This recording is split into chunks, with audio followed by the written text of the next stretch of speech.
Hey everyone, welcome to another episode of the Jonesin 4 show. Today we have a special guest for you, but before we introduce him, let me give you a little backstory.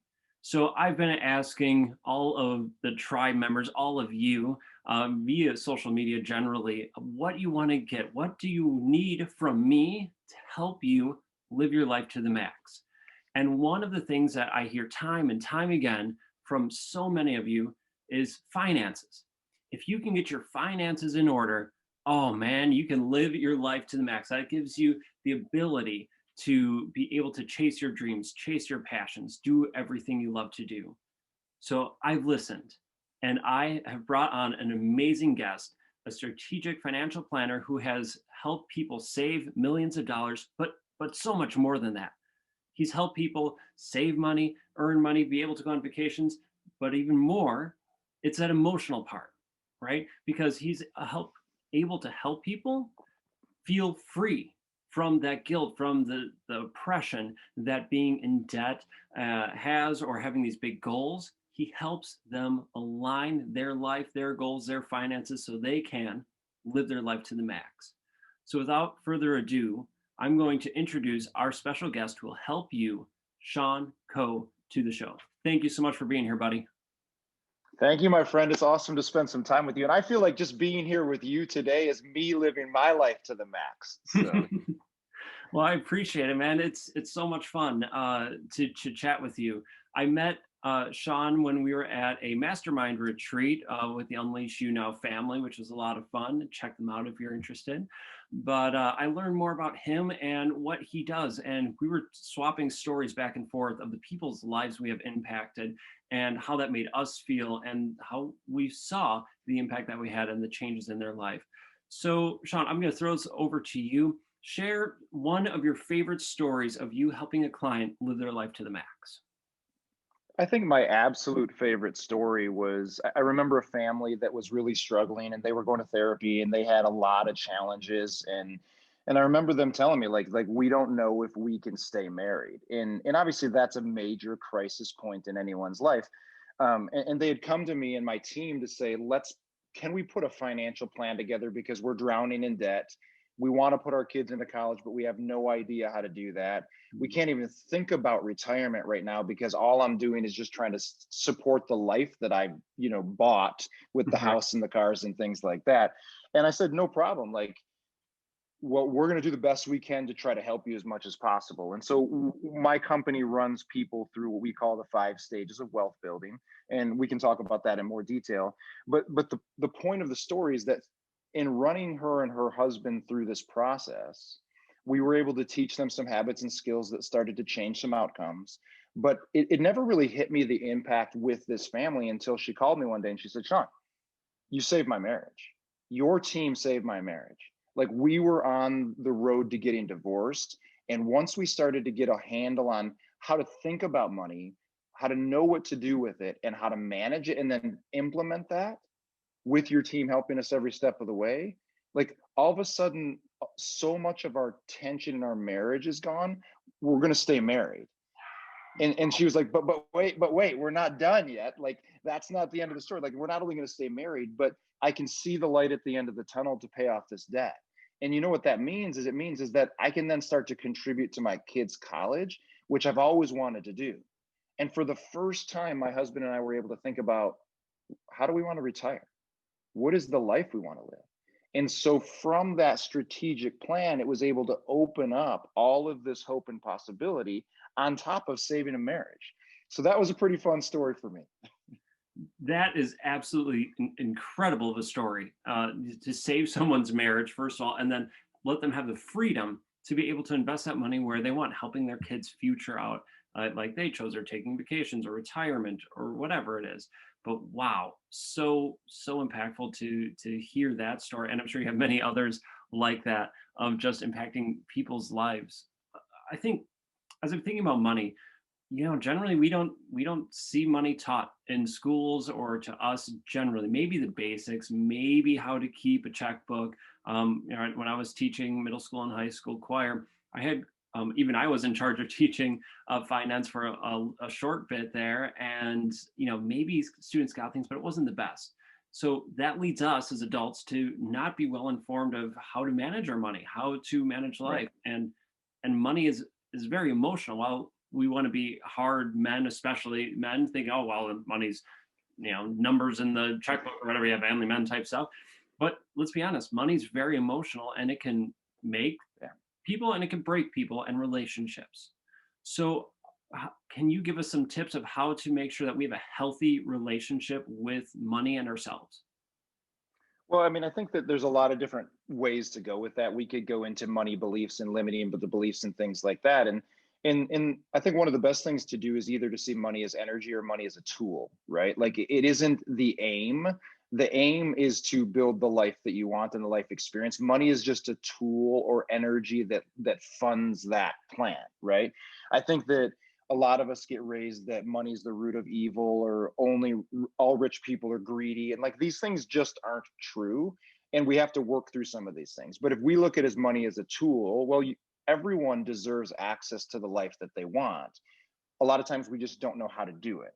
And so if we were to talk about a couple different anchor points of just to start to think about money in a different way, well, the first thing we would always want to do is get clarity. And we want to get clarity on a couple different things. One, what are we trying to accomplish? What is that? Do I want to put my kids through college? Do I want to take vacations every year? Do I want to get out of debt? Like those goal focuses. But I think that we also have to have the courage to say, let me be really honest with myself about where I'm at right now. What do I have working for me and what do I have working against me? What do I have in my corner and what do I need to build? And sometimes that takes a lot of courage to take a real look at those numbers. But once we step into that and say, oh, let's look at all the statements, let's look at the debt, let's look at all our commitments, and say, once we get that picture, it becomes an incredible foundation for us to build off from.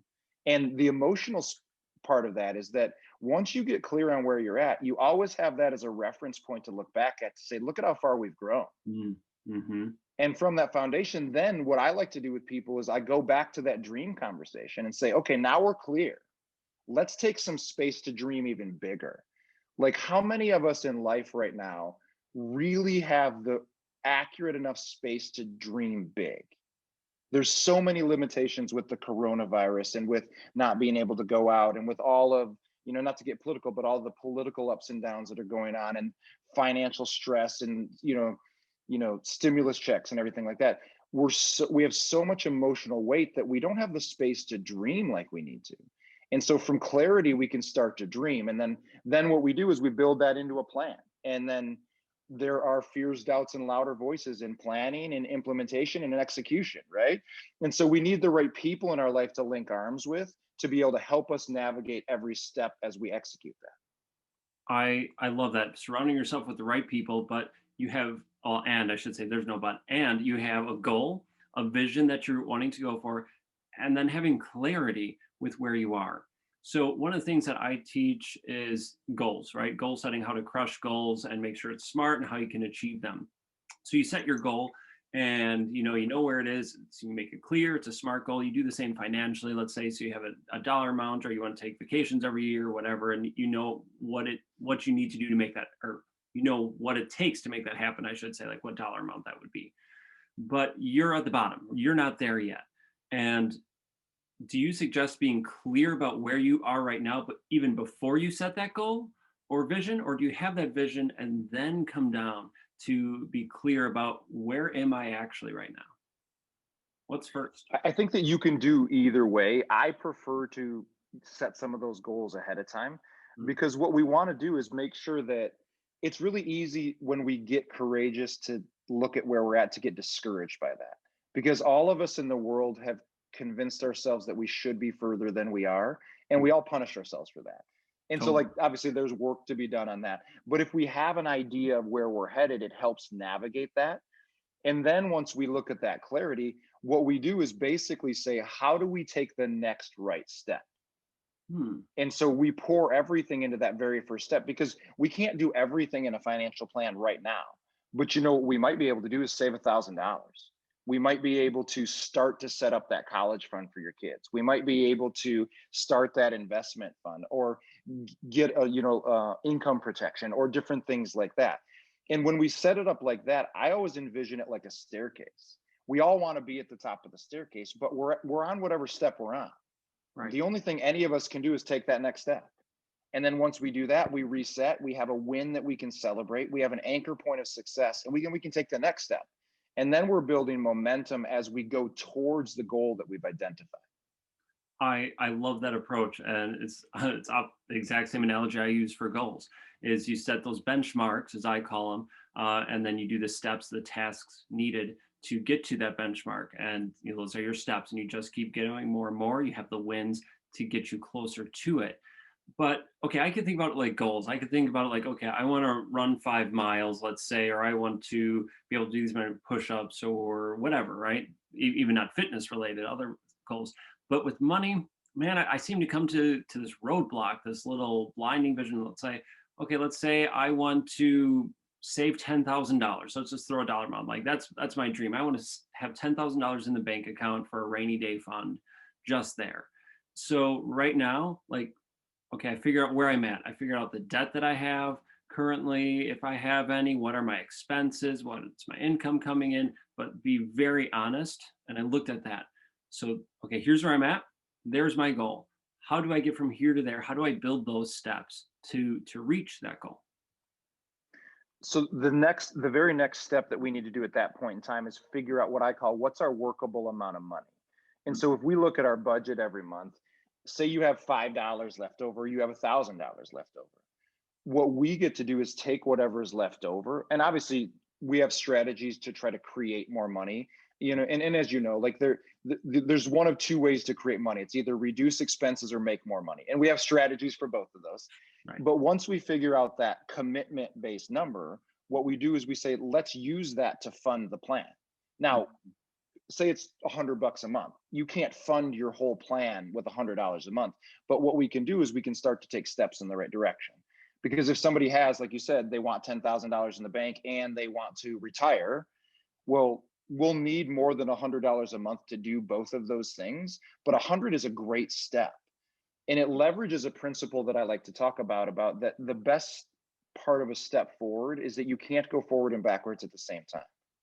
So when we're starting this process, it doesn't actually matter how small of a step forward or big of a step forward it is, it's movement forward. And what we're developing is what James Clear calls the character of consistency of doing the right things.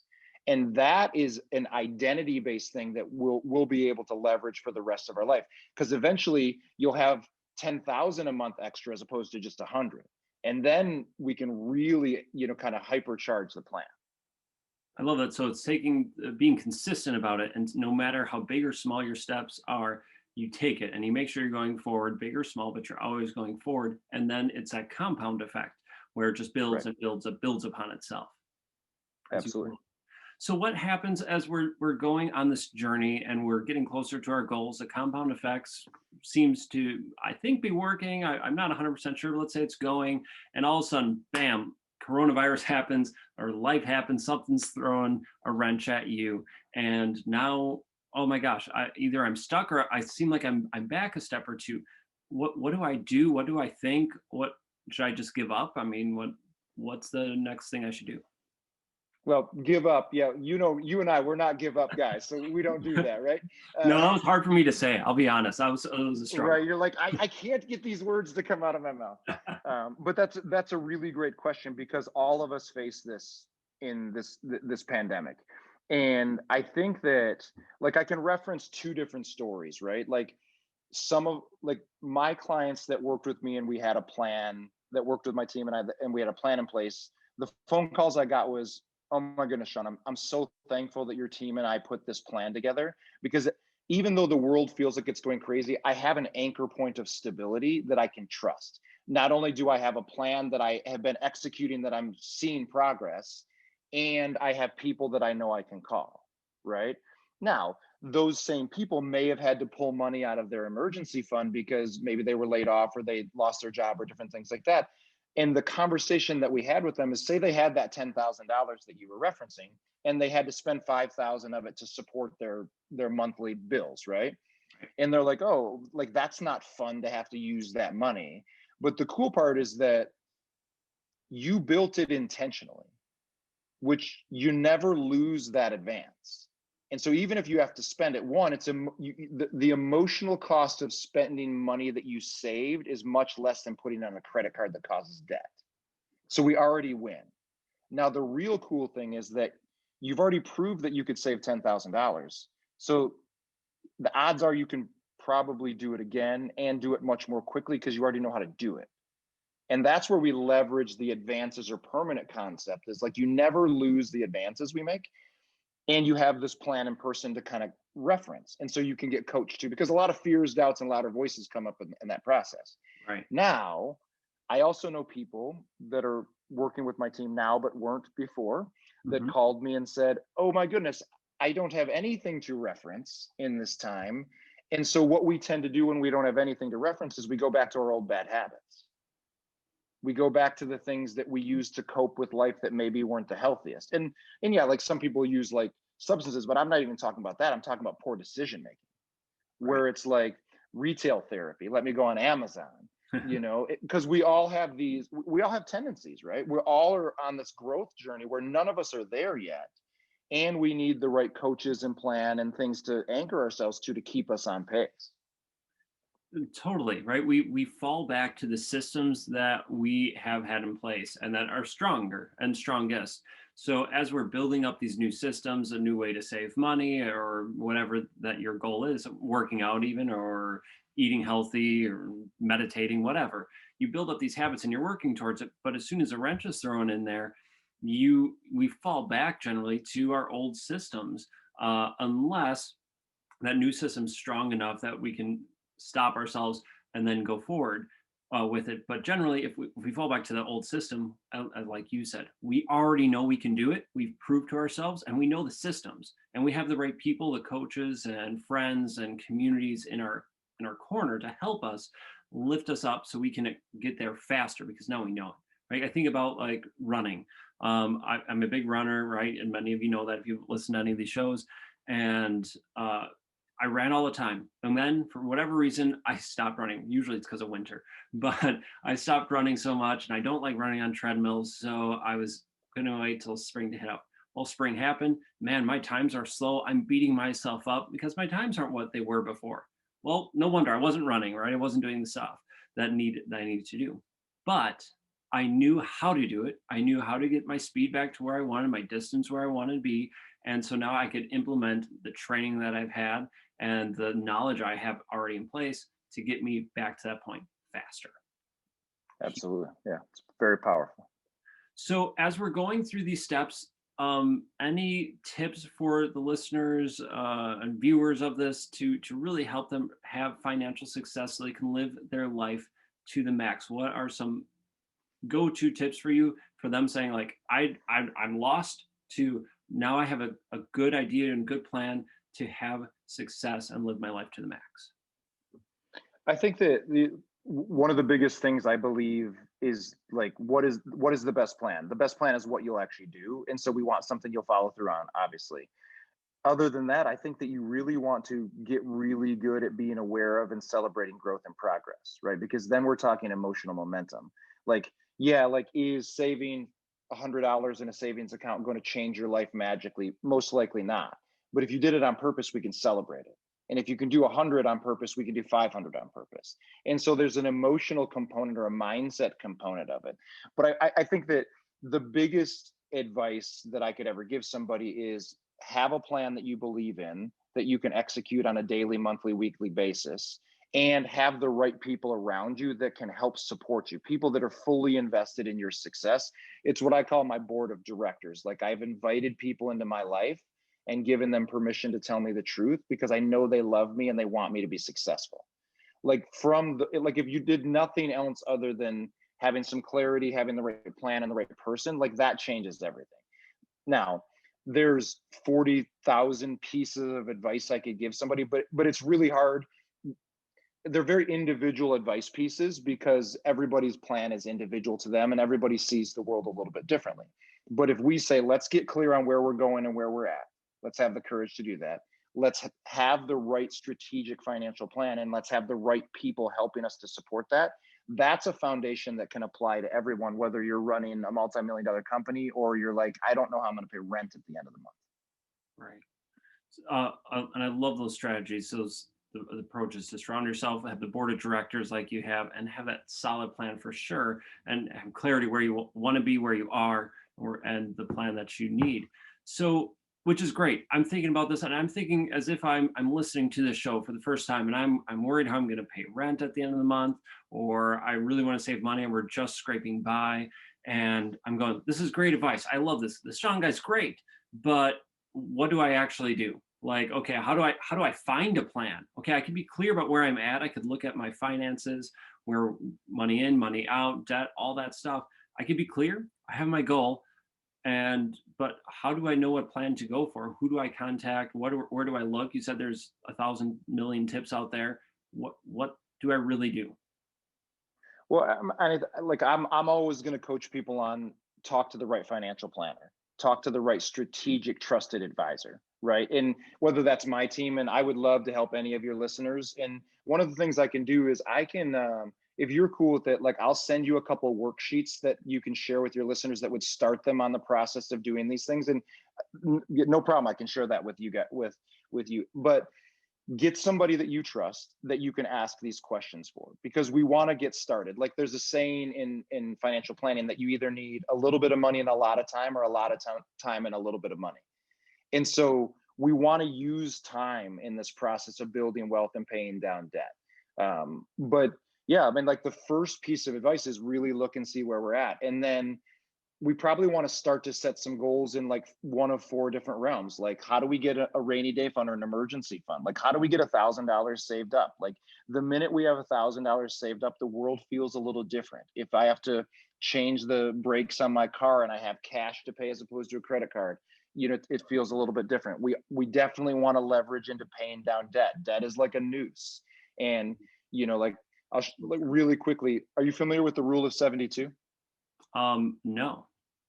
Okay, so I'll share this really quickly. The rule of 72 is also called the banker's rule. And what it is it determines an approximation of how long it takes money to double. So you take whatever interest rate you're getting or whatever interest rate you're paying, divide it into 72, and then that will show you how many years it takes your money to double. So if you're paying 24% on a credit card, 72 divided by 24 is 3, that debt will actually double every 3 years. Whew, wow. That's really scary. That's why paying down debt is really important. Now, here's where it gets really good in our favor. Say you get a 1% in your bank account, which nobody gets 1% in their bank account, but let's just say. Right. Well, it's going to take 72 years for that money to double. Well, most of us are probably going to want to retire before 72 years. Yeah, assuming we didn't even start saving it. Right. Exactly. But what we can do is say, what if we got you a 6%? What if we got you a 9% by investing that money really intelligently? Mm-hmm. Well, all of a sudden, if you can get a 9%, it doubles every 8 years. And so you start to think, if you have $10,000 in 8 years, that's 20. In 16 years, that's 40. Right. In 24 years, that's 80. And that's where we talk about time and doubling periods, where the compound interest is going to either work for you on purpose or it's going to work against you with your debt. So we want to pay down the debt and have a really good investment plan. The other thing we want to look at is like, what's the number? We talked about the clarity. What's the number we want to retire on? And one of the most foundational pieces of anybody's financial plan is income protection or life insurance, right? Like if my income goes away, my family has to be taken care of financially. They're going to struggle enough anyways if I pass away or if I get injured. They need financial protection in that. So like these are the four kind of pillars that we start to look at when we're starting about what are the initial priorities to start to look at. And whether that's $5 a month or that's $1,000 a month, we just start to build into those plans to create some movement. I love that. I love that idea of it, and just knowing. I never heard of that 72 rule before or guideline. That's incredible to think about that way. So folks, look at that and do that math and see which one's going to be in your favor. I can pretty much decide and tell you pretty quickly what it is. Yes. Um, Yes. So, folks, if you are interested in learning more and working with him, there will be the worksheets. He'll send them to me to help you out. That'll be on the website, spencermjones.com. Just go there, go to the Jones and Four Show, find this episode, and you will be set. You'll have the plans there and all that ready for you to access and print off, and then work with him. Now, before we wrap up this episode here, Sean, are you willing to share those 5 strategies you talked about at the very beginning of this call? Would you be willing to share those? Oh, absolutely. Yeah. So the 5 Well, stages of wealth planning. hold Oh, on. I'm so sorry. Hold on. I love it. The I 5 get stages of wealth excited. planning. I know he's so excited about it. But here's what we're doing, folks. So if you are not aware yet, we are creating a brand new family, a community of people who are there to support and encourage you and help you live your life to the max. There's going to be live trainings, weekly trainings, help and support from other people. And in this community, we're going to have expert interviews where they share tips about how to live your life to the max. We have everything from doctors coming in, people talking about eyes and blue light and how sunlight helps. Oh, and financial planning. So, helping you with your finances, debt, and all these things to help you live your life to the max. So this community is called the Spencer's Energy Hub, and I would love to have you join us. We kick it off on January 1st, 2021. So we're going to throw 2020 away and start 2021 strong with this group, and I would love to have you join us. To join us, go to Spencer's, with the S at the end, spencersenergyhub.com, and look there, and then you just need to sign up for an interview with me because we're family and we want to make sure that we all jive, we all connect really well. So go there, sign up for a quick interview. We just chat. It's just a short conversation, and we make sure that you fit us and we fit you because we want you to get the most out of this. And if you don't jive with us and that, you're not going to get the most out of it. And I don't want to take your money if you're not going to get anything out of it. But I hope that you will look at it and join us. Now, the reason I'm saying that here is in the hub, right? In the Energy Hub, Sean is going to share his 5 strategic steps to wealth planning. I think was the name. I don't remember off the top of my head. He's going to share those tips. So if you would like to hear those, make sure you join us at spencersenergyhub.com, interview with me, and join this amazing family that we have going on. So until then, Sean, where can they learn more about you, chat with you, and help find you and your team to help them if they need? Well, I mean, the easiest way to find me is on Facebook. You can just search for my name, Coe Sean, Coesean, and I'll give you all the stuff so you can post it as well. If anybody wanted to, just set up a brief call with me, I do like free intro calls or complimentary intro calls, so they can find me at calendly.com. I always say that word wrong, /Sean Coe. And then, we have lots of resources that we're having out. We always do like wellnesses and webinars and things like that. So there's a lot of cool ways, but Facebook or to just book a call with me on Calendly is probably the easiest way. And like I said, Spencer, I'll make sure you have those so you can post those as well. So I appreciate it, brother. And so all his links to Facebook, to the Calendly, and all that will be in the show notes. Again, you can find those at spencermjones.com. Just go to Jones and Four Show and find this awesome episode so you can check it out. So, folks, this wraps up our podcast or video interview with him, with Sean, the amazing strategic financial planner, helping us out. And I would love to have you join us in the Energy Hub. Come join us, be surrounded by an amazing community, a family who's going to support you as you live your life to the max, give you the tools, the strategies, the tips, and the love and support, right? It's that community feeling that we all need in our lives, especially after this crazy 2020 year. Let's really ramp up 2021 with this community. And in there, Sean will share his 5 strategic tips for wealth planning. What is it called, Sean? Say it again. It's the 5 stages of wealth planning or wealth building, either one. So there you go. That's what he said, right? And I hope you'll see us there. Just go to spencersenergyhub.com, or you can even go to spencermjones.com and check it out. So, folks, thank you so much for watching. I appreciate all of you, and we will chat with y'all later.